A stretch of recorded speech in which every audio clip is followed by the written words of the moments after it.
आम्हा नाही जाती भेद, स्वामी नामी धरू छंद. अलक निरंजन पंथ, तेथे आमची सर्व जात.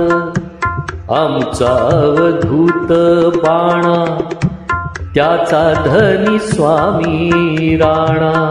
त्रैलोकी लावू झेंडा, स्वामी अवधूत पवाडा. खरी खरी ही फकीरी, स्वामी सूत सांगे थोरी. ते अत्यंत नास्तिक होते, देव न मानणारे. या जगात देव नाहीच आहे, जे काय आहे ते आपण मानवच चालवतोय अशी त्यांची विचारधारा. पण काळाची चक्र अशी काय फिरली की त्यांना पोटशिवाचा रोग झाला. त्यांच्या पोटात अत्यंत दुखू लागले, अगदी आयुष्य नकोसं झालं. कितीतरी दिवस हा रोग त्यांना भरपूर औषधोपचार करून सुद्धा जरा सुद्धा त्यांना गुण येत नव्हता. जीवाला कंटाळले, जीव गेला तर बेहतर, पण हे दुखणं नको. पण धड मृत्यू पण येत नाही आणि धड या रोगातून मुक्त सुद्धा होता येत नाही. अखेर नाईलाज असतो ते भगवंताला शरण आले. त्यांचा पोटशिव तर बरा झालाच झाला, पण अक्कलकोटात जाऊन त्यांना प्रत्यक्ष परब्रह्माचं दर्शन सुद्धा घडलं. आणि हे दर्शन घडल्यावरती त्यांच्या आयुष्याचं सोनं झालं. श्री स्वामीराज माऊली. भक्तमंडळी, या गोपाळबुवा केळकरांचा जन्म 1847 साली रत्नागिरी येथील कार्ले गावात झाला. 8 भावंडांपैकी हे सर्वात मोठे, त्यामुळे त्यांच्यावरती एक विशेष जबाबदारी होती. पुढे त्यांनी रेल्वेमध्ये नोकरी धरली आणि असा प्रपंच सुरू होता. ते इंग्रजी उत्तम बोलत, त्यामुळे इंग्रज साहेबांबरोबर त्यांची एक विशेष मैत्री झाली होती. आणि या सर्व गोष्टींचा त्यांना एक गर्व झालेला. ते हवेतच तरंगत असत. मी कोणतरी विशेष अशी एक भावना असायची. आणि असं करता करता त्यांना पोटशिवाचा त्रास झाला. पोटात खूप दुखायचं, अगदी सहन होत नसायचं. काही महिने याच्यातच गेले. भरपूर औषधोपचार केले, पण कोणाचा काय गुण येईना. डॉक्टर झाले, वैद्य झाले, हकीम झाले आणि कोणी सांगितल्याप्रमाणे वेगवेगळे जे घरगुती उपाय सुद्धा केले, पण पोट दुखी थांबेल तर शपथ. आयुष्याला कंटाळले अगदी. आणि त्यात ते क्रूश होत चालले होते. त्यांना कामावरती जाणं सुद्धा जमत नव्हतं आणि अशातच त्यांची नोकरी सुद्धा गेली. आता करायचं काय? कधीही देव न मानलेला माणूस अचानक देवाला एकदम पूर्ण शरण जातो. रोज देवाच्या पुढे येऊन ते डोकं आपटायचे की मला बरं करा, नाही तर मला संपून टाका, कारण मला हे दुःख सहन होत नाहीये, मला या वेदना सहन होत नाहीये. अगदी पाण्याबाहेर काढलेला मासा जसा तडफडतो तसे ते तडफडायचे. काहीतरी करा देवा, पण ह्याच्यातून मला पूर्णतः बाहेर काढा. आणि माझं जर हे दुखणं बरं होत नसेल तर मला मरण द्या. मी मेलो तर बेहतर, पण आता हे माझं दुखणं, माझ्या वेदना मला सहन होत नाहीये. एक तर माणूस आजारी, त्याच्यात पैसा अडका सुद्धा नाही. अशा वेळेला नातेवाईक वगैरे सगळे दूर झाले. त्यांना कोण मित्र राहिला नाही, त्यांच्या जवळ सुद्धा कोण माणूस राहिला नाही. आणि घरात सुद्धा भरपूर क्लेश होऊ लागले. आता कोणाला तरी जाऊन भेटणं, एखादी दैवी विभूती असेल तर त्या विभूतीला जाऊन भेटणं, हाच काय तो एक उपाय राहिलेला. त्या काळामध्ये स्वामी समर्थ महाराज अक्कलकोट येते आणि नाशिक साठाणा इथे देव मामलेदार हे सर्वांना प्रचलित होते. आता देव मामलेदारांकडे गेलो तर देव मामलेदार त्यांच्या भावाचे अगदी फार जवळचे होते. त्यांचा भाऊ देव मामलेदारांकडे नेहमी जायचा.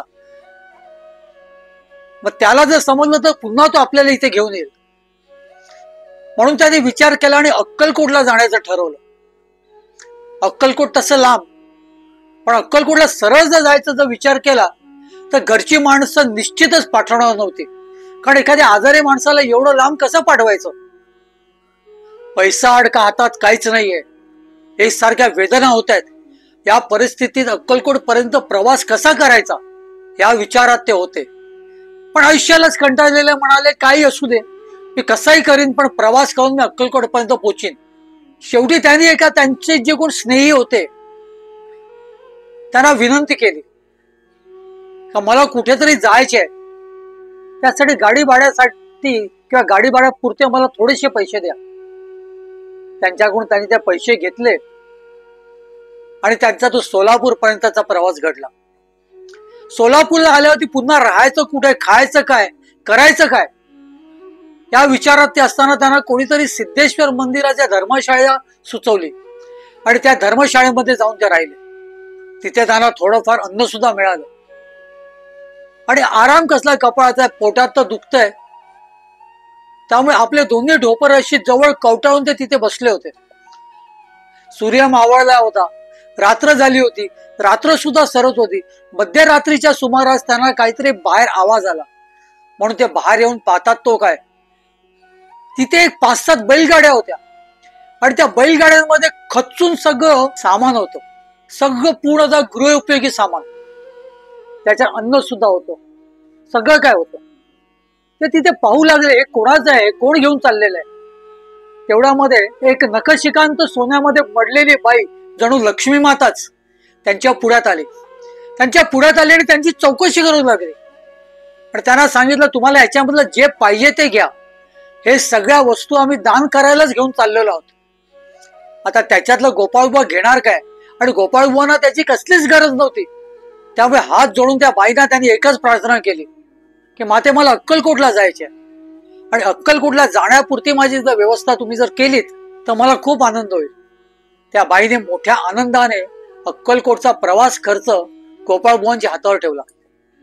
गोपाळबुवांना खूप आनंद झाला, खाणं पिणं सगळंच ते विसरलं आणि ते थेट त्यांनी अक्कलकोट गाठलं. अक्कलकोट ज्या वेळेला गाठलं त्याला त्या बाईने दिलेल्या पैशांपैकी 6 पैसे त्यांच्या हातात उरले होते.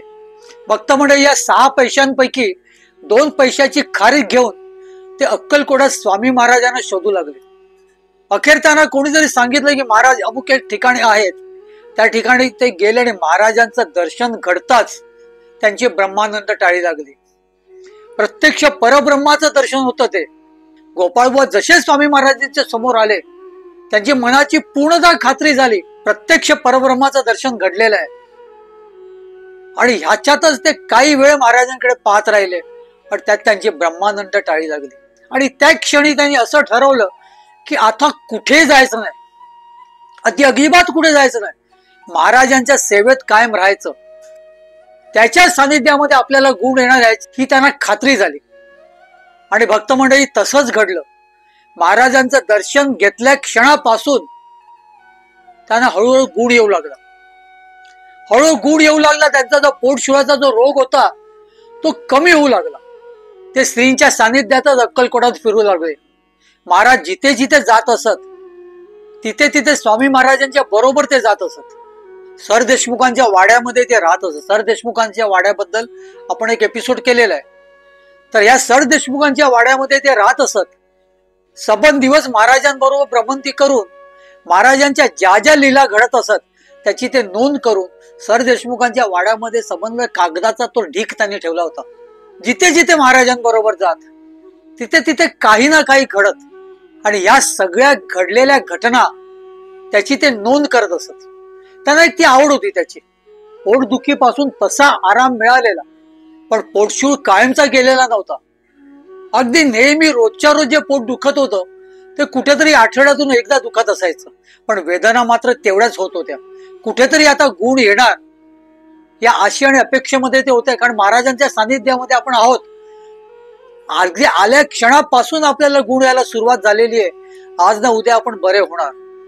देशमुखांच्या वाड्यामध्ये एकदा ते असताना अचानक त्यांच्या पोटामध्ये खूप दुखू लागले, अगदी खूप तडफडू लागले ते. आणि त्याच्यातच त्यांना ग्लानी आली आणि त्या ग्लानीत ते झोपी गेले. या सरदेशमुखांच्या वाड्यामध्ये स्वामी महाराज रोज येत असत. एक दिवशी ते आलेले असताना त्यांनी विचारलं, कोकण्या कुठे? गोपाळबुवांना स्वामी महाराज कोकण्या म्हणत, कारण ते कोकणातून आले होते. जिथे गोपाळबुवा होते तिथे ते गेले. गोपाळबुवा चेत पडले होते. गोपाळबुवांच्या पोटावरनं त्यांनी आपला पाय फिरवला, 3-4 वेळा फिरवला. गोपाळबुवांना जाग आली. गोपाळबुवा घाबरले एकदम की महाराज तुम्ही कसे काय इथे आलात? अरे तुझा रोग नाहीसा करायला आलोय, तुला तुझ्या रोगातून मुक्त करायला आलोय, एवढा महाराज म्हणाले आणि त्या खोलीच्या बाहेर आले. काही वेळाने गोपाळबुवांना लघवी झाली आणि पोट साफ हलकं वाटू लागलं.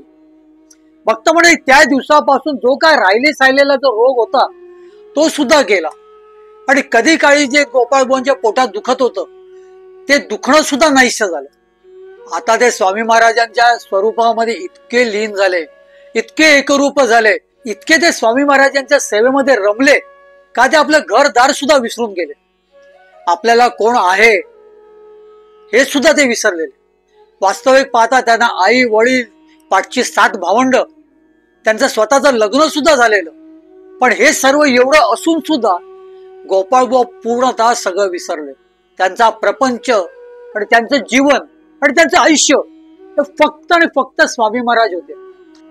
एके दिवशी स्वामी महाराजांनी त्यांना विचारलेलं असताना महाराजांना त्यांनी थाप मारलेली. महाराजांशी ते खोटं बोलले. ते बोलले, मला कोणीच नाही, मी एकटा आहे आणि म्हणूनच तुमच्यापाशी आलेलो आहे आणि म्हणूनच तुमच्या सेवेत राहिलेलो आहे. गोपाळबुवांना भीती होती, जर मी सांगितलं की मला आई वडील 7 भावंड बायको आहे तर महाराजांनी मला पुन्हा पाठवून दिलं तर मी काय करू. त्यामुळे महाराजांच्याकडे ते खोटं बोलले. आता अंतर्ज्ञानी स्वामी महाराजांना सगळं काही कळत होतं, पण त्यावेळेला महाराज त्यांना काहीच बोलले नाही. महाराजांनी त्यांना अजिबात खटकलं नाही की तू खोटं का बोलतोयस. महाराज म्हणाले, बरं ठीक आहे. आणि अशी त्यांची सेवा स्वामी महाराजांच्या चरणी चालूच होती. ते पडेल ते काम करत असत. स्वामी महाराजांची पिगदाणी साफ करणं, महाराजांचा हुक्का तयार करणं, अगदी वेळ प्रसंगी महाराजांना शौचास घेऊन जाणं किंवा कुठलंही जे काय काम असेल ते मोठ्या आनंदाने ते करत असत. स्वामी महाराजांवरती त्यांचं विशेष प्रेम जडलेलं. महाराज हेच आपलं आयुष्य आहे, त्या पलीकडे काहीच नाहीये, हेच त्यांचं एकमेव ध्येय होतं. आणि म्हणूनच वेळ प्रसंगी ते महाराजांशी खोटं सुद्धा बोललेले. एक दिवशी त्यांना असं वाटलं की महाराजांकडून आपण एखादा गुरुमंत्र घ्यावा आणि त्यानुसार महाराजांना त्यांनी कितीतरी वेळेस सांगितलं सुद्धा. पण महाराज त्यांच्याकडे डुंकून बघतील तर शपथ. बुवा ज्या वेळेला महाराजांकडे तो विषय काढत की मला गुरुमंत्र पाहिजे, त्या वेळेला महाराज त्यांच्याकडे पूर्णतः दुर्लक्ष करत. एक दिवशी कंटाळून त्यांनी असा विचार केला की महाराजांकडे जायचं, महाराजांच्या चरणावरती आपण डोकं ठेवायचं आणि त्यावेळेला महाराजांच्या मुखातून महाराज जे काही उच्चार करतील तोच आपला गुरुमंत्र. त्यावेळेला त्या क्षणाला महाराज जे काय बोलत असतील ते शब्द आपला गुरुमंत्र असं ठरवून ते ज्या वेळेला महाराजांकडे जात, ज्या वेळेला महाराजांच्या चरणावरती डोकं ठेवत, त्यावेळेला महाराज बोलत असताना सुद्धा एकदम अचानक गप्प होत होत, एकदम गप्प होत असत. गोपाळबुवाने महाराजांच्या चरणावरती डोकं ठेवावं आणि महाराज बोलत असताना एकदम अचानक गप्प व्हावं. हाच क्रम कितीतरी दिवस चालला, कितीतरी वेळा चालला. शेवटी एक दिवस महाराजांना त्यांनी कंटाळून सांगितलं, महाराज मला तुमच्यापासून गुरुमंत्र पाहिजे आणि तो पाहिजे, त्याच्याशिवाय मी तरणार कसा, त्याच्याशिवाय मी जगू कसा. महाराजांनी शांतपणे सांगितलं, अरे अजून अवकाश आहे, थांब जरा, निश्चिंत राहा, आता ती वेळ आलेली नाहीये. आता महाराजांनी हे सांगितल्यानंतर पुन्हा काही बोलणं शक्यच नव्हतं. त्यांनी महाराजांना हात जोडला आणि शांत बसले. आणि अशातच काही दिवसांनी एक घटना घडली. भक्त मंडळी, दर्शनार म्हणून एक गाव आहे, त्या गावाला स्वामी महाराज तिथे गेलेले होते. आता महाराज ज्या वेळेला अक्कलकोटातून कुठे जात त्यांच्या भोवती संपूर्ण जत्रा असायची, जत्रा. आणि दर्शनार्थला तिथे गेलेले असताना कुळकण्याच्या वाड्यामध्ये महाराज उतरले. कुळकण्याच्या परसामध्ये सर्व सेवेकरी आपापल्या तंबू बांधून तिथे बसले होते. काही वेळाने महाराजांचा नैवेद्य झाला, सगळ्यांची जेवण झाली, रात्र झाली, सगळेजण झोपी गेले. महाराज जिथे झोपलेले होते त्यांच्या अवतीभोवती सुद्धा 5-50 माणसं झोपलेली होती. स्वामी महाराजांना कधी काय रात्री लागेल इथे त्यांचं लक्ष होतं. पण महाराज जसे शांत पडले होते तसे सर्वांना झोप लागली. आता एवढी माणसं आलेली आहेत आणि तिथे एकच विहीर होती. म्हणून गोपाळबुवांनी ठरवलं आपण सकाळी लवकर उठायचो. लवकर उठायचं, सर्वांच्या आधी आपण आपली आंघोळ आटपायची आणि आंघोळ आटपून नंतर मग महाराजांच्या पूजेसाठी आपण तयार राहायचं. कारण जरा उशीर झाला उठायला आणि सगळेच जर उठले तर विहिरीवरती आंघोळ कशी काय करणार. गोपाळबुवांना सकाळी उठल्याबरोबर बिडी पियाची सवय होती, बिडी. त्या दिवशी सुद्धा ते सकाळी उठले आणि त्यांना बिडी पिण्याची तलफ आली. आता विड्या तर जवळ होत्या, पण अग्नी कुठून आणणार? सर्वजण झोपलेले होते. त्यांनी खूप आजूबाजूला काही माणसांना उठून सुद्धा विचारलं की माचीस आहे का, पण कोणाकडेच माचीस मिळेल तर शपथ. त्यांचा जीव आता अगदी वर खाली होत होता. सवय होती, व्यसन होतं कितीतरी वर्षांचं. आता ती विडी आपण पेटवायची कशी, एवढंच त्यांचं लक्ष महाराजांकडे गेलं. महाराज जिथे पौडलेले होते त्याच्या बाजूला एक समई होती. ती समई तेवत होती. आता नाईलाजास्तव कुठेच आपल्याला काहीच मिळत नाहीये, तर समईच्या विस्तवाने तरी आपण विडी आपली पेटवूया आणि त्याच्यानंतर आपल्याला आंघोळ वगैरे सुद्धा करायचे. या विचारामध्ये अगदी दपकत दपकत कुठल्याही सेवे करायला जाग येणार नाही याची खबरदारी घेत ते स्वामी महाराजांच्या पाशी ठेवलेल्या समईपर्यंत पोहोचले आणि एका कापडाची गुंडी करून त्यांनी ती गुंडी त्या ज्योतीवरती धरली. आता ती विडी आपली पेटवणारच. तेवढ्यात महाराजांनी आपल्या अंगावरच्या शाली आणि चादरी वगैरे अशा पूर्णतः झुडकारून महाराज उठून बसले. महाराजांचं ते रौद्र स्वरूप बघून गोपाळबुवांची काय हालत झाली असेल याची आता आपल्याला कल्पना करता येत नाही. ते विडी पेटवणारच होते. तेवढ्यामध्ये महाराज उठले होते आणि त्यांची ती तीक्ष्ण नजर रोखून ते गोपाळबुवांकडे पाहत होते. गोपाळबुवांचे हात पाय कापू लागले. बोलणार ते काय, आता मात्र गोपाळबुवांना अक्षरशः कापर भरलेलं. त्यांचं सबंध शरीर नुसतं थरथरत होतं. महाराजांची नजर काय हटत नव्हती. काही वेळाने त्याने महाराजांना नमस्कार केला आणि महाराजांच्या चरणावरती डोकं ठेवलं. मला क्षमा करा. तेवढ्यात महाराज काहीतरी पुटपुटले. भक्त म्हणे महाराज काय पुटपुटले ते फक्त गोपाळबुवांनाच ऐकू आलं. तिथला एकही सेवेकरी जागा झालेला नव्हता. सर्वजण ती गाढ झोपले होते. पण महाराजांचं ते पुटपुटणं जेव्हा गोपाळबुवांच्या कानावर पडलं तेव्हा गोपाळबुवांना खूप आनंद झाला. कारण स्वामी महाराजांचं ते पुटपुटणं म्हणजे गोपाळबुवांना त्यांनी गुरुमंत्र दिलेला आणि हे गोपाळबुवांच्या सुद्धा लक्षात आलेलं. त्यामुळे काही सेकंदांपूर्वी अगदी थरथरत असे भीतीने थरथरत असलेले गोपाळबुवा अगदी आनंदी झाले. त्यांना खूप आनंद झाला. त्यांनी पुन्हा स्वामी महाराजांच्या चरणावरती डोकं ठेवलं आणि आनंदाच्या भरामध्ये ते त्यांची विडी विसरले, सगळे काही विसरले आणि ते स्वामी स्वामी स्वामी स्वामी करत तिथून निघून गेले. भक्त म्हणजे या हचनाळ गावामध्ये महाराज 2-3 दिवस होते. 2-3 दिवस. दुसऱ्या दिवशी आणखीन एक असा प्रसंग घडला, तो खरोखर ऐकण्यासारखा आहे. पहिल्या दिवशी तर गोपाळबुवा फार लवकर उठले होते, कारण त्यांना विडी पिऊन वगैरे सगळं काय करून आंघोळ वगैरे आटपून त्यांना महाराजांच्या सेवेत यायचं होतं. पण दुसऱ्या दिवशी त्यांना तशी घाई त्यांनी केलीच नाही. ते सर्वांच्या बरोबरीने उठले, पण आंघोळ मात्र त्यांना लवकर करायची होती. आणि तांब्या कळशी कोण देईल तर शपथ, कारण सगळेच जण विहिरीवरती होते. मग आता तांब्या कळशी आणणार कुठून? तेवढ्यात तिथे एक मराठा गृहस्थ आपली कळशी घेऊन बसलेला. तो खरं म्हणजे वाट पाहत होता या ब्राह्मणांची सगळ्यांची कधी एकदाची आंघोळ होते आणि मी तिथे जाईन. विहीर एकच होती, माणसं खूप होती आणि स्वामी महाराजांची ती माणसं होती सगळी. तर त्यांचं सर्व काय आंघोळ वगैरे आटपल्याशिवाय आपण जाणं योग्य नसं त्याला वाटलं असावं आणि म्हणून तो तिथे लांब उभा होता. भक्त म्हणजे त्या माणसाकडे कळशी आहे हे पाहून गोपाळबुवा त्याच्याकडे गेले. गोपाळबुवा त्याच्याकडे गेले, त्याला विनंती केली ते कळशी द्या. आता एखादा ब्राह्मण आपल्याकडे एखादी गोष्ट मागतो म्हटल्यावर त्या मराठ्याने सुद्धा मोठ्या आनंदाने ती कळशी त्या गोपाळबुवांना दिली.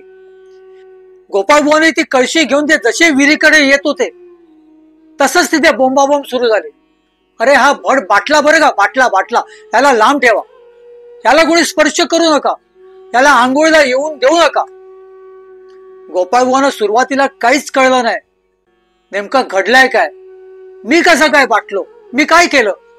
पण ते सर्व एकच गोष्ट म्हणत होते, अरे तू त्या मराठ्याची कळशी घेतलेली आहेस, त्या मराठ्याला स्पर्श केलेला आहेस आणि त्याची कळशी घेऊन विहिरीत घालून त्याच्यातून आंघोळ करणार आणि ते सुद्धा आम्ही असताना.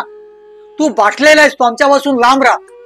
आमची सगळ्यांची आंघोळ झाल्या खेरीज तू इथे येऊ नकोस, तू आम्हाला भ्रष्ट करणार नको, तू लांब राहा. तो काळच तसा होता. मराठा म्हणा किंवा कोणी म्हणा, हे सगळे शूद्र समजले जात, हे सगळे ब्राह्मणांपुढे शूद्र समजले जात. आणि सवळं महाराजांना जरी आवडत नव्हतं तरी हे लोक करत असत. त्यांचा प्रत्येक आचार विचार सगळं सवळ्यातच असत. त्यामुळे एखाद्या मराठ्याकडून कळशी घेतलेली असताना गोपाळबुवांना ते कसं काय जवळ येऊन देतील. त्यामुळे गोपाळबुवांना त्यांनी लांब ठेवलं. त्या दिवशी जेवणाची पंगत बसलेली असताना तिथे गोपाळबुवा आले. या सर्व ब्राह्मण मंडळीने गोपाळबुवांचं ताट उचलून अगदी पंक्ती बाहेर ठेवलं. त्यांना सांगितलं की तुम्ही बाटलेले आहात, आमच्या पंक्तीत तुम्ही येऊन बसू नका, आमच्या बरोबर जेवू नका, तुमचा ताट आम्ही लांब मांडतोय, तिथे शांततेत बसा आणि जेवा. गोपाळबुवा स्वामी महाराजांचे निस्सीम भक्त होते. महाराजांचं त्यांच्यावरती अतोनात प्रेम होतं. पण या सगळ्या ब्राह्मण मंडळीने त्यांना लांब केलं. पंक्ती बाहेर लांब कुठेतरी त्यांचं ताट मांडलं. गोपाळबुवा शांतपैकी तिथे गेले, बसले, व्यवस्थितरित्या जेवले आणि त्या पूर्ण ब्रह्माला, त्या अन्नपूर्णा मातेला नमस्कार करून उठले. त्या काळात काय असायचं, पंक्ती ज्याला बसायच्या त्याआधी महाराजांना वाढलं जायचं. पण महाराज बसतीलच त्याचा नियम नसायचा. त्यामुळे महाराजांच्या नावाने एखादं पान पुजलं जायचं, महाराजांना अर्पण केलं जायचं आणि त्याच्यानंतर पंक्ती बसायच्या. तसं महाराजांचं एक पान पुजलं होतं आणि काही वेळाने महाराज तिथे आले. तिथे आल्यावरती तिथले सर्व ब्राह्मण मंडळीने ते ताट घेऊन महाराजांच्या पुढ्यात गेले. आता महाराजांना त्या ताटातून जे काय 2-3 घास भरवणार, तोच महाराज जोरजोराने ओरडू लागले, लांब राहा, लांब राहा, लांब राहा, माझ्या जवळ येऊ नका, आम्ही बाटलोय बरं का, आम्ही बाटलेलो आहोत, आमच्या जवळ येऊ नका, आमच्या जवळ तुम्ही आलात तर तुम्ही सुद्धा भ्रष्ट व्हाल, तुम्ही लांब जा, आमच्या जवळ येऊ नका आणि आम्हाला जेवू तर अजिबात घालू नका, किंवा आमचं पान कुठेतरी लांब ठेवा, तिथे आम्ही जाऊन जेवतो, तुमच्या बरोबर मी बसू शकत नाही कारण मी बाटलेलो आहे. या सर्व ब्राह्मण मंडळींना त्यांची चूक कळली. त्यांना समजलं की आपण गोपाळबुवांना ज्या पद्धतीने वागवलेले आहेत म्हणूनच बहुतेक स्वामी महाराज रागवले आहेत. कारण गोपाळबुवा हे स्वामी महाराजांचे निस्सीम भक्त होते. त्यांनी लागलीच सर्वांनी महाराजांची माफी मागितली, क्षमा मागितली. तिथे गोपाळबुवा लांब उभे होते, त्यांना जाऊन मिठी मारली. गोपाळबुवांना सांगितलं, आम्हाला क्षमा करा, आमची बुद्धी भ्रष्ट झाली होती. पण महाराज मात्र अगदी रागातच होते. त्यांचा राग उतरलाच नाही, काही केल्या त्यांचा राग उतरत नव्हता. अखेर त्यांनी गोपाळबुवांना जवळ बोलवलं, आपल्या जवळ घेतलं, त्यांना अंजारलं, गोंजारलं, त्यांच्या पाठीवर हात फिरवला, डोक्यावर हात फिरवला आणि मोठ्या प्रेमाने महाराजांसाठी जे ताट ठेवलेलं त्या ताटातून त्यांना पुन्हा जेवू घातलं. त्या दिवशी गोपाळबुवा महाराजांचे हातचं सुद्धा जेवले. ही सर्व ब्राह्मण मंडळी लांबूनच या सगळ्या गोष्टी बघत होते बरं का. ते शांतपणे या सगळ्या गोष्टी पाहत होते. त्यांना एक गोष्ट कळलेली की आपल्याकडून घोर चूक झालेली आहे आणि त्याच्यामुळे महाराज आपल्यावरती रागवलेले आहेत. पुन्हा या सर्व ब्राह्मण मंडळीने महाराजांची क्षमा मागितली. सर्वांनी आपले कान उपटून घेतले. तेव्हा कुठे महाराज जरा शांत झाले.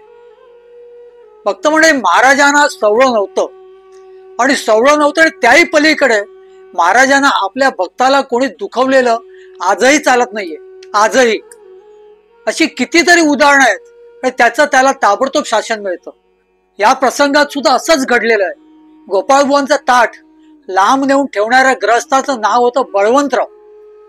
गोपाळबुवांना हडीसुडीच करणारे सुद्धा बळवंतरावच होते. सर्वप्रथम ओरडणारे, बाटला रे हा भट बाटला, ते सुद्धा बळवंतरावच होते. या प्रसंगानंतर काही दिवसांनी बळवंतरावांना वेड लागलं. ते वेड्यासारखे सैरा वैरा फिरू लागले. त्यांना किती समजावलं तरी ते समजत नसत. कधी अंगावर कपडे ठेवत तर कधी दिगंबर अवस्थेत फिरत असत. कुठे चिखलात, कुठे घाणीत लोळत असत. अगदी ठार वेळे झाले होते ते. महाराजांना कधीही आवडलेलं नाहीये. त्यांच्या भक्तांना किंवा त्यांना जे कोण भजणारे होते त्यांना विनाकारण त्रास दिलेला महाराजांना कधीच आवडलेला नाही. आणि आज सुद्धा आपण कितीतरी अशी उदाहरणं बघतो. एक दिवशी गोपाळबुवा स्वामी महाराजांच्या दर्शनास आलेले असताना स्वामी महाराजांनी त्यांना स्वामी सुत महाराजांच्या मठामध्ये पाठवलं. महाराज त्यांना म्हणाले की अरे तू इथे जास्ती दिवस राहू नकोस, तू माझ्या सुताकडे जा, मुंबईला जा आणि त्याच्याकडून सगळं काही शिकून घे आणि त्याच्या सानिध्यात राहा. स्वामी महाराजांची आज्ञा होताच गोपाळबुवांनी मुंबईचा रस्ता धरला. ते स्वामीसुत महाराजांकडे आले. जवळजवळ 1-1.5 वर्ष ते स्वामीसुत महाराजांकडेच होते. स्वामीसुत महाराजांच्या तालमीतच त्यांनी महाराजांची सगळी सेवा ते शिकले. गुरुदेव श्री स्वामीसुत महाराजांच्या तालमीतच स्वामी महाराजांची सेवा ते शिकले. महाराजांची सेवा कशी करायची, महाराजांची आरती कशी करायची, महाराजांची शेज आरती, महाराजांची काकड आरती आणि महाराजांकडे भजन वगैरे कसं काय करायचंय ते स्वामीसुतांच्या तालमीत ते शिकले. स्वामीसुत महाराजांच्या मठामध्ये सर्व जाती धर्माचे लोक येत असत. हिंदू येत असत, मुसलमान येत असत, ख्रिश्चन येत असत, ज्यू येत असत, पारसी येत असत आणि त्याचबरोबर कोळी समाजातले लोक सुद्धा खूप संख्येमध्ये यायचे.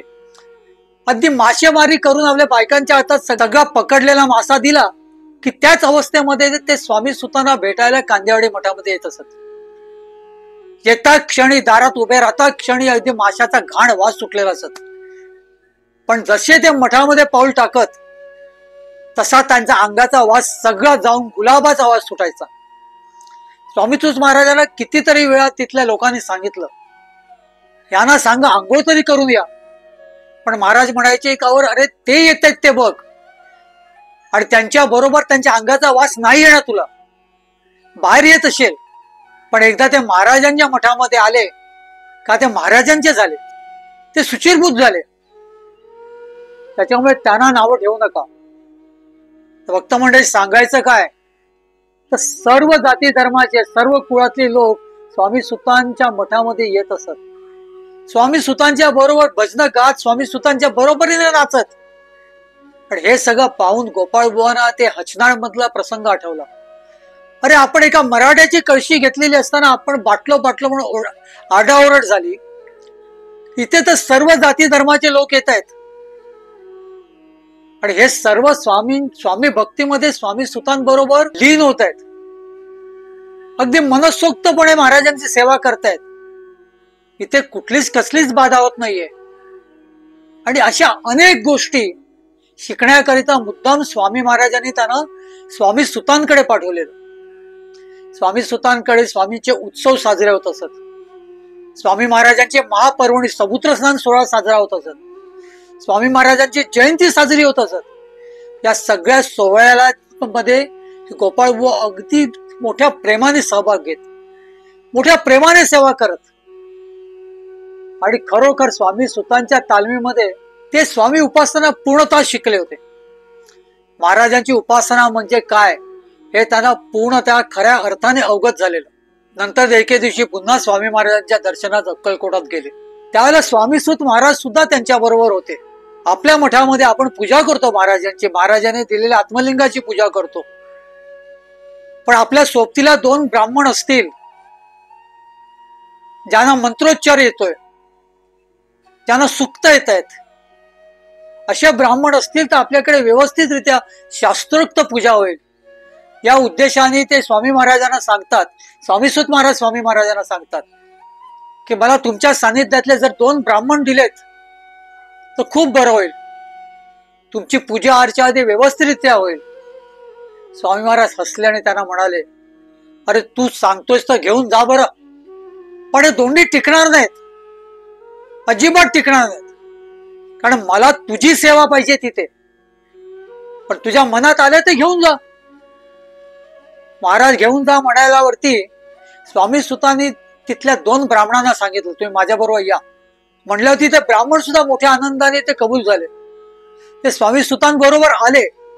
त्याच्यात एक ब्रह्मचारी बुवा म्हणून होते. हे ब्रह्मचारी बुवा विद्वान होते, वेदशास्त्र संपन्न होते. ते या कांदेवाडी मठामध्ये सेवा करू लागले. बरोबर एक दुसरा सुद्धा एक ब्राह्मण होता.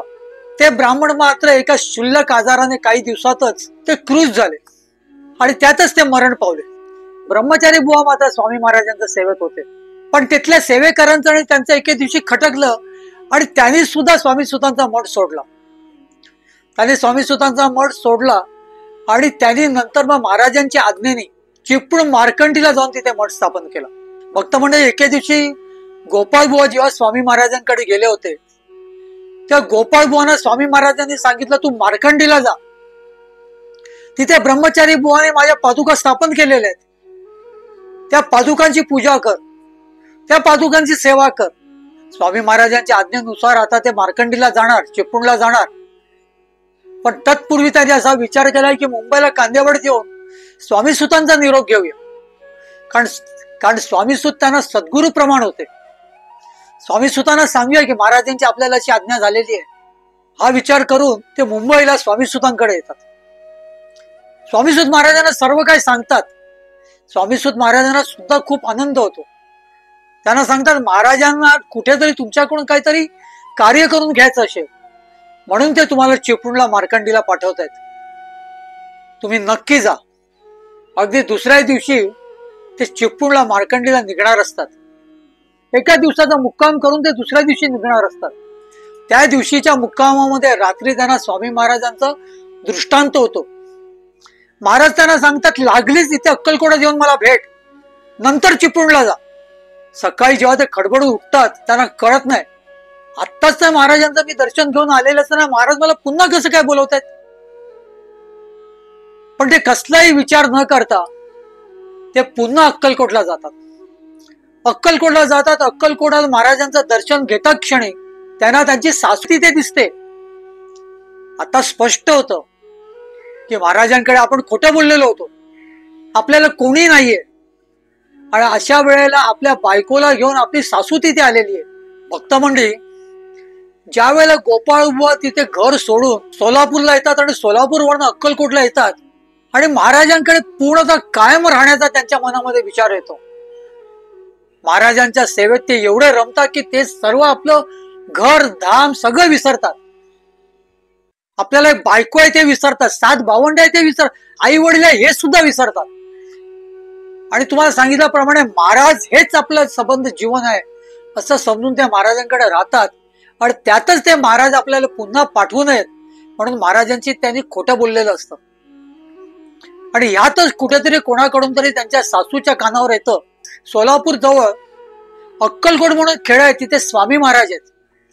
आणि या स्वामी महाराजांच्या सानिध्यात आपला जावं येऊन राहिलेला आहे. स्वामी महाराजांची सेवा करतोय म्हणून ते आपल्या मुलीला घेऊन तिथे अक्कलकोटात येतात. अक्कलकोटात येऊन सर्व काही ते स्वामी महाराजांना सांगतात. त्याला गोपाळबा मुंबईत स्वामीसुतांकडे आलेले असतात. तेव्हा स्वामी महाराज त्या माऊलीला सांगतात घाबरू नकोस, मी त्या कोकणाला बोलवतो इथे आणि बोलवून त्याची चांगली खरडपट्टी काढतो, तू काही काळजी करू नकोस. जसे गोपाळबुवा त्यांच्या समोर येतात आणि आपल्या बायकोला आणि आपल्या सासूला पाहतात, गोपाळबुवांना कळतं आपली तक्रार झालेली आहे इथे, आपल्या सासूने आपली तक्रार केली आहे. बरं, त्या सासूबाई सुद्धा गोपाळबुवांकडे पाहून मोठे मोठे डोळे वटारत असतात. त्यांना सुद्धा भयंकर राग आलेला असतो की माझ्या मुलीशी लग्न करून तिला एकटा टाकून तू कुठे जातोस, कोणालाही न विचारता चाललास. बरं, काय पत्र व्यवहार नाही, माझ्या मुलीशी लग्न केलं, तिच्याबरोबर आणाबाका खाल्ल्या आणि आयुष्याला कंटाळता काय कुठेतरी घर सोडून जाता कोणालाही न सांगता आणि घरच विसरून जाता, आपल्या बायकोला सुद्धा विसरता. हा राग त्या माऊलीच्या डोक्यात असतो आणि म्हणून ती अगदी रागारागाने गोपाळबुवांकडे पाहत असते.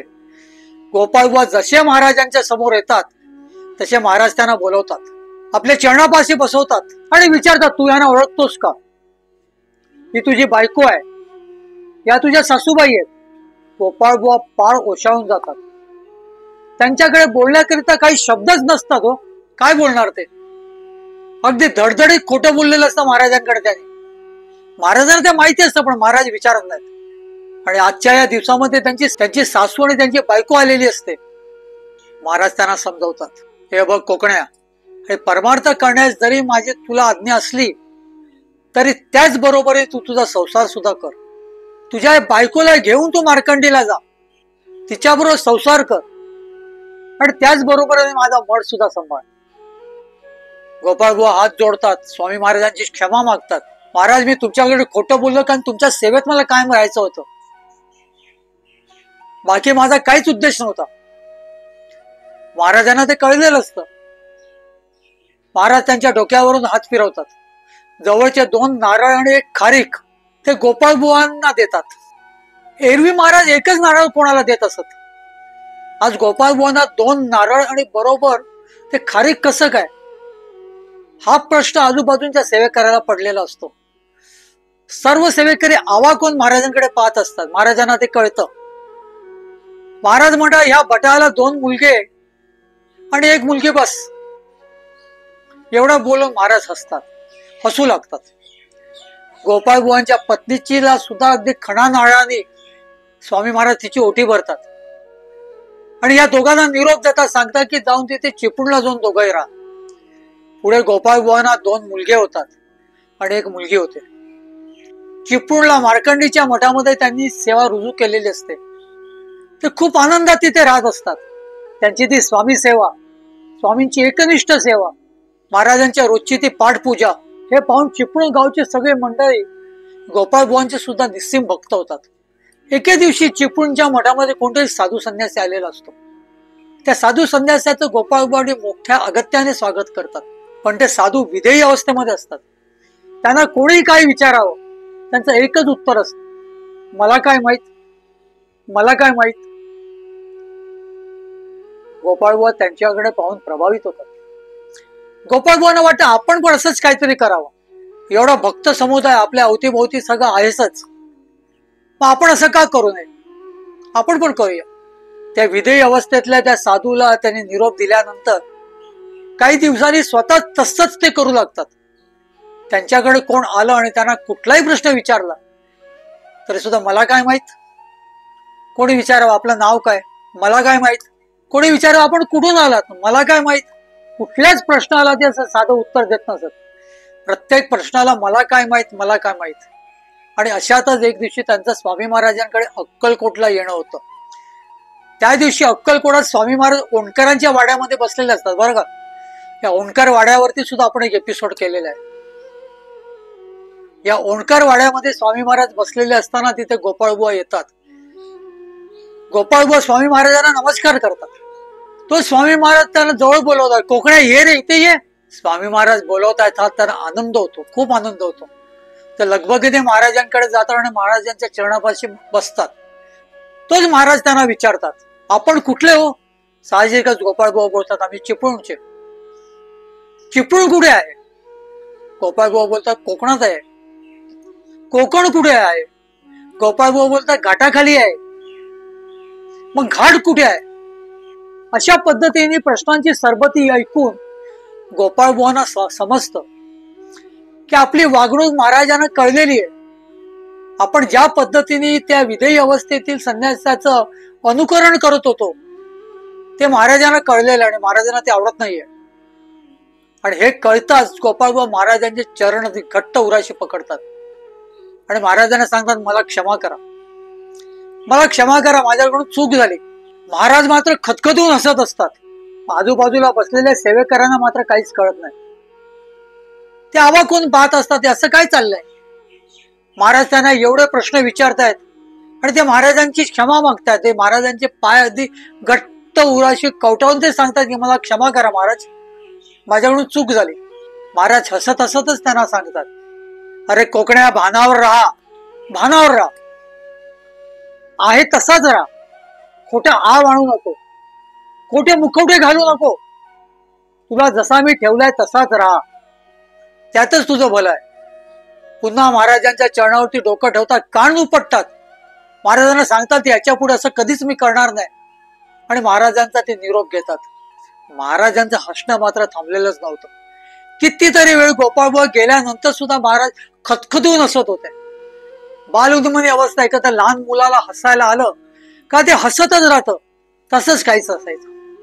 1874च्या ज्येष्ठ मासामध्ये या चिपळूण मठामध्ये गोपाळबुवांनी आपली सेवा रुजू केली आणि अगदी 2 महिन्यातच श्रावण कृष्ण प्रतिपदेला मुंबईला स्वामी सुतांनी देह ठेवला.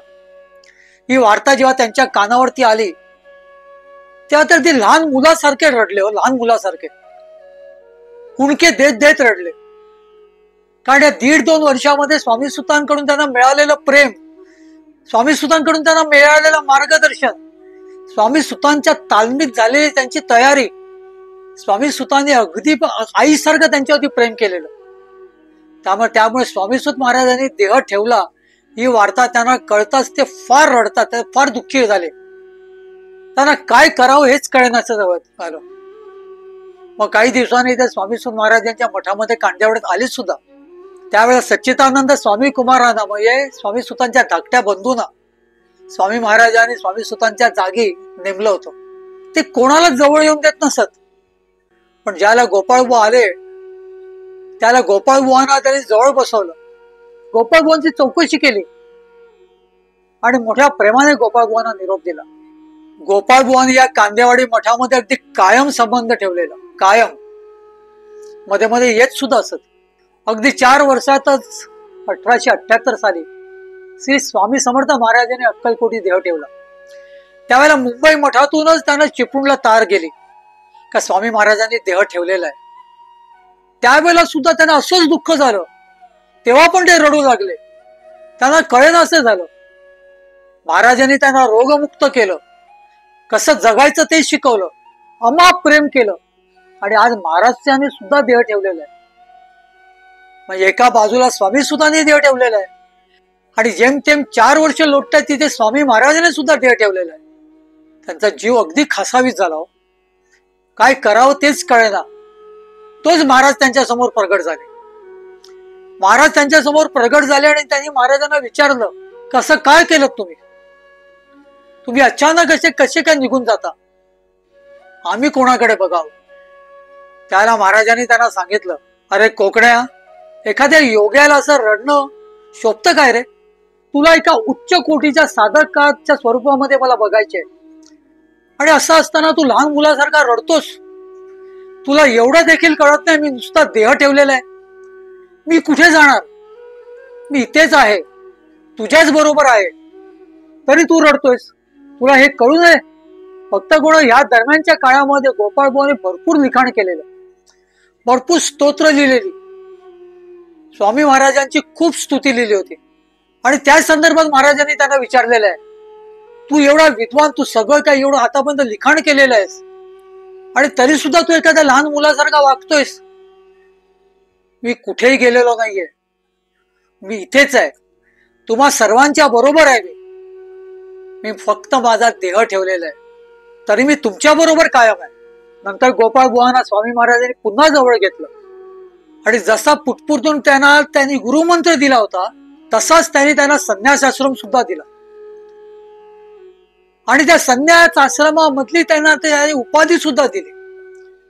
स्वामी महाराजांनी त्यांना सांगितलं, आजपासून तू प्रीतीनंद श्री स्वामी कुमार म्हणून ओळखला जाशील. त्यामुळे गोपाळ बुवा केळकरांनी नंतर स्वतःचं नाव प्रीतीनंद श्री स्वामी कुमार असं ठेवण्यात आलं. त्यांना सर्वजण प्रीतीनंद श्री स्वामी कुमार महाराज म्हणून ओळखत असत. फाल्गुन शुक्ल एकादशी इसवी सन 1919 या दिवशी गोपाळ बुवांनी देह ठेवलं. म्हणजे भक्त मंडळी अगदी कालचाच दिवस. काल गोपाळ बुवांना 104 वर्ष झाली देह ठेवून. अगदी 1 महिना अगोदर सांगून त्यांनी त्या दिवशी देह ठेवलेला आहे. निमित्त काय तर पायाला झालेली व्याधी. एक दिवशी त्यांच्या पायावरती एक फोड येतो आणि त्या फोडाचं रूपांतर एक भयानक जखम मध्ये होतं. त्यांची ती जखम इतकी भयानक असते ती कधीच बरी होत नाही. त्यांना भरपूर वेदना होत असतात. ते प्रत्येक वेळेला महाराजांकडे प्रार्थना करत असतात आणि सांगत असतात, मला पुन्हा या वेदना सुरू झाल्या, या वेळेला पायात झालेल्या आहेत, माझा पाय अगदी पूर्णतः सडलेला आहे, ती जखम बरी होत नाहीये आणि मला त्याच्या खूप वेदना होत आहेत, मला त्याचा खूप त्रास होतोय. तू काही कर आणि माझा जीव हा संपवून टाक, मला इच्छा मरण दे, मला आता नाही जगायचे आणखीन. तेव्हा त्यांना स्वामी महाराज विचारतात सुद्धा, अरे जेमतेम 15 दिवसाचे भोग तुझे राहिलेले आहेत आणि आता जर तू असा पळाला तर राहिलेल्या 15 दिवसाचे भोग भोगण्यासाठी तुला पुनर्जन्म मला द्यावा लागेल. त्या जन्मात तू येऊन पुन्हा ते 15 दिवसाचे भोग तुझे भोगावे लागतील. तुला ह्याच्यातून सुटका नाहीये. तेव्हा तूच काय ते ठरव. तुला आत्ता मृत्यू पाहिजे का 15 दिवसांनंतर सगळं पाहिजे? हिशोब जर पूर्णतः चुकता करून आलास तर मी तुला माझ्यापाशी ठेवीन कायम, नाहीतर या सृष्टीच्या नियमानुसार मला तुला पुन्हा पाठवावं लागेल, तुला पुन्हा जन्म द्यावा लागेल. त्याला गोपाळ बुवाने हात जोडून महाराजांना सांगितलेलं आहे की महाराज, माझे सगळे भोग आहेत ते चुकते होऊ द्या, मला या सगळ्या भोगातून मुक्त करा. एकही क्षण माझा भोगाचा तुम्ही बाकी ठेवू नका, कारण मला पुनर्जन्म नको आहे. मला कायम स्वरूपी आता तुमच्या पाशी राहायचे. तेव्हा महाराज सांगतात, मग 15 दिवस थांब, तुझे भोग आहेत जे आहेत ते भोग तू सहन कर, त्या वेदना सहन कर आणि त्याच्यानंतर तुला इच्छा मरण मिळेल. ते 15 दिवस मौन धरतात, कोणाशी काहीही बोलत नाहीत. गोपाळबुवांनी मौन पाळलेलं असतं आणि फाल्गुन शुक्ल एकादशीच्या दिवशी अगदी तिथी बदलतेच्या वेळेला, अगदी अखेरच्या क्षणाला गोपाळबुवांनी देह ठेवलेला आहे. गोपाळबुवा स्वामी चरणी विलीन झालेले आहेत. प्रीतीनंद श्री स्वामी कुमार उर्फ गोपाळबुवा केळकर यांच्याबद्दल एक शेवटचे एक आणखीन एखादी ऐकण्याजोगी एक हकीकत आहे, ती सांगतो आणि तुमचा निरोप घेतो. भक्त म्हणे तुम्हाला सांगितलेलंच आहे की ज्या ज्या वेळेला गोपाळबुवा अक्कलकोटात असत, त्या वेळेला ते देशमुखांच्या वाड्यामध्ये एका खोलीत राहत. ते स्वामी महाराजांच्या सानिध्यात असत. महाराज जिथे जिथे फिरत तिथे तिथे त्यांच्याबरोबर तेव्हा तेव्हा जे जे काय घडत ते टिपून ठेवत असत. आणि अशापैकी टिपून ठेवलेला सगळ्या कागदाचा ढीग त्या देशमुख वाड्यातल्या गोपाळबुवा केळकरांच्या खोलीत एका कोपऱ्यामध्ये अगदी भला मोठा ढीग झाला होता तो. असंच एक दिवशी स्वामी महाराज जेव्हा देशमुखांच्या वाड्यात येतात तेव्हा कोकण्या कोकण्या असं हाक मारत ते गोपाळबुवांच्या खोलीत जातात. गोपाळबुवांना ते उठवतात, पडलेले असतात गोपाळबुवा, त्यांना ते उठवतात आणि मोठ्या रागाने विचारतात, काय रे कोकण्या, अगदी गगनालिंगन करण्यास चाललास काय? गोपाळबुवांना महाराजांचा विचारण्याचा काहीच अर्थ कळत नाही. महाराज त्यांना विचारत असतात, तू गगनालिंगन करतोस काय, म्हणजे आकाशाला गवसणी घालतोयस का? गोपाळबुवा हात जोडून तिथे शांत उभे असतात. गोपाळबुवा त्यांच्याकडे काहीच बोलत नाही, कारण गोपाळबुवांना त्यांचा प्रश्नच समजलेला नसतो. तेव्हा स्वामी महाराज तिथे जातात आणि ती सगळी कागद अगदी कापूस पिंजल्याप्रमाणे पिंजून टाकतात. गोपाळबुवा ते सगळं पाहत असतात, त्यांना भरपूर वेदना होत असतात. ते मनोमनी महाराजांना प्रार्थना करत असतात, तुमच्या एवढं असंख्य लिहिल्या आम्ही लिहिलेल्या आहेत, कशाला त्या पिंजतायत? पण महाराज का ऐकतील तर शपथ. महाराज तिथे तास 2 तास बसलेले असतात. सगळी कागद ते अगदी कापसासारखी पिंजतात. भक्त म्हणजे असा उल्लेख आहे की महाराज कागद पिंजून काढतात, महाराज कागद फाडतायत वगैरे असा उल्लेख नाहीये. कापसासारखी पिंजलेली आहे ती सगळी कागद. गोपाळबुवा डोक्याला हात लावून बसतात, काय झालं? मी एवढी वर्ष तुमच्यापाशी राहिलेलो आहे, तुमच्या बरोबर गावोगाव हिंडतोय, ज्या ज्या लीला घडलेल्या आहेत त्या मी इथे लिहून ठेवलेल्या आहेत आणि तुम्ही येऊन काही तासात येऊन त्या सगळ्या फाडून टाकलेल्या आहेत. त्यांना खूप दुःख होतं. पण महाराजांच्या या कृतीसमोर बोलणार काय? थोड्या वेळाने महाराज तिथून उठतात, तिथून त्या खोलीतून ते निघून जातात. स्वामी महाराजांनी त्यांनी लिखाण केलेलं सगळं फाडलेलं असतं, सगळं नष्ट केलेलं असतं. ही खंत गोपाळबुवांच्या मनामध्ये कायम असते. स्वामी महाराजांनी देह ठेवल्यानंतर सुद्धा गोपाळबुवा त्यांच्या प्रार्थनामध्ये रोज स्वामी महाराजांना सांगत असतात की मला पुन्हा लिहिण्याची परवानगी द्या, पुन्हा लिहिण्याची परवानगी द्या. अखेर एक दिवशी स्वामी महाराज त्यांना प्रसन्न होऊन सांगतात की चल तू लिह. प्रत्यक्षामध्ये त्यांनी भरपूर लिखाण केलेलं असतं, पण महाराजांची आज्ञा होताच ते जे लिहायला बसतात तेव्हा त्यांना फक्त ती 264 प्रकरण आठवत असतात आणि ते 264 प्रकरण ते लिहून काढतात. ती लिहून काढल्याच्या नंतर सुद्धा 100 वर्षांनी ती सर्व 264 प्रकरण लिहून काढल्यानंतर सुद्धा जवळजवळ 100 वर्षानंतर ते प्रकाशात येतं. पुण्याचे अनमोल प्रकाशन ही संस्था स्वामी समर्थ महाराजांची बखर प्रकाशित करते. अगदी 1974 साली त्याचं सर्वप्रथम प्रकाशन होतं. भक्त मंडळी, गोपाळबुवा केळकरांनी तसं बघायला गेलं तर खूप काही लिखाण केलेलं आहे, पण त्यावेळेला त्यांना जे काय स्मरणात आलं, जे काय त्यांना आठवलं ते हे 264 प्रकरण. आणि म्हणून आमच्या सारख्यांना महाराज आज फिरवतायत. आम्ही जे बोलतो ना अप्रकाशित अप्रकाशित गोष्टी आम्ही तुमच्या समोर ठेवतो, ती कधीच प्रकाशात आली असती, पण ती सगळी कागद त्यावेळेला महाराजांनी फाडून टाकलेली. आणि त्यानंतर फक्त 264 प्रकरण श्री स्वामी समर्थ बखर म्हणून आपल्या पुढे आली. भक्तगण, प्रीतीनंद श्री स्वामी कुमार म्हणजे गोपाळबुवा केळकर यांचं आज आपण स्मरण केलं, कारण कालच त्यांची पुण्यतिथी झालेली आहे. असे स्वामी महाराजांच्या तेजोवलयातले वेगवेगळे श्री स्वामी भक्तांबद्दल त्यांचं आपण स्मरण करणार आहोत. तुर्तास मी इथेच थांबतो. कधी जर कोकणात जाणं झालं तर चिपळूणला नक्की जा. मार्कंडीला स्वामी समर्थ महाराजांचा मठ आहे, जो गोपाळबुवा केळकरांची तिथे सेवा घडलेली आहे. स्वामी महाराजांच्या आज्ञेने सेवा घडलेली आहे. स्वामीसूत महाराजांच्या संबंध मार्गदर्शनाखाली ती सेवा घडलेली आहे. तर तिथे नक्की जा. तिथे जा गोपाळबुवा केळकरांना, स्वामी महाराजांना, स्वामी सुतांना या तिघांनाही दंडवत घाला. हात जोडा आणि म्हणा श्री स्वामी समर्थ. स्वामी देई हेची दान, नित्य चरणाचे दर्शन, चरणाचे दर्शन, नित्य चरणाचे दर्शन. मज नको धन दारा, तुझ्या चरणी द्यावा थारा, चरणी द्यावा थारा, तुझ्या चरणी द्यावा थारा. मज ठेवावे भिकारी, सुखे करीन चाकरी, सुखे करीन चाकरी. तुझे नाम माझी जोड, मुखी राहो तेची गोड, राहो तेची गोड, मुखी राहो तेची गोड. स्वामी देई हेची दान, नित्य चरणाचे दर्शन, चरणाचे दर्शन, नित्य चरणाचे दर्शन. तुझ्या चरणी माझा माथा, ऐसे करी दीनानाथा, ऐसे करी दीनानाथा. तुझ्या नामी लागो छंद, मज द्यावे दासपद, द्यावे दासपद, मज द्यावे दासपद. स्वामी देई हेची दान, नित्य चरणाचे दर्शन, चरणांचे दर्शन, नित्य चरणांचे दर्शन. सुत मागे हेची दान, सुत मागे हेची दान.